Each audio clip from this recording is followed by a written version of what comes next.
ఎప్పుడైతే మీరు పూజ చేయడానికి వెళతారో మరియు దీపం వెలిగిస్తారో నేను 4 వస్తువుల గురించి చెబుతున్నాను.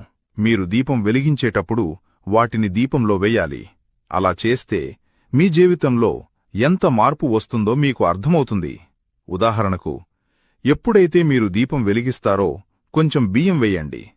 మీరు వినే ఉంటారు, లక్ష్మీదేవి చలాయమానమైనది, ఆమె ఇంట్లో ఆగదు. కాని మీరు దీపంలో బియ్యం వేసి దీపం వెలిగిస్తే దేవీదేవతలు మీమీద చాలా సంతోషిస్తారు మరియు దేవీదేవతలు మీ ఇంట్లో స్థిరమైన నివాసం ఏర్పరచడం ప్రారంభిస్తారు. ఎప్పుడైతే దీపం వెలిగిస్తారో కొంచెం చిటికెడు పసుపు వేయండి. మహాలక్ష్మి చాలా సంతోషించడం ప్రారంభిస్తుంది. మీరు దీపం వెలిగిస్తున్నప్పుడు కొంచెం నల్ల మిరియాలు వేయండి. ఇంట్లో డబ్బు రావడానికి యోగం ఏర్పడుతుంది. డబ్బు కొరత, బీదరికం, డబ్బు ఎలా సమకూరుతుందో అర్థం కాని పరిస్థితి ఉంటే అన్నీ సరిదిద్దుకోవడం ప్రారంభమవుతుంది. మరియు చివరిగా ఒక ముఖ్యమైన విషయం, దీపం వెలిగిస్తున్నప్పుడు లవంగం వేయండి. లవంగం వేసి దీపం వెలిగించండి.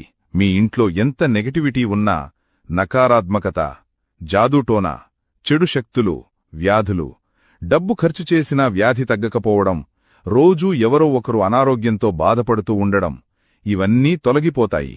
ఎప్పుడైతే మీరు పూజ చేయడానికి వెళతారో మరియు దీపం వెలిగిస్తారో నేను 4 Download ShareChat.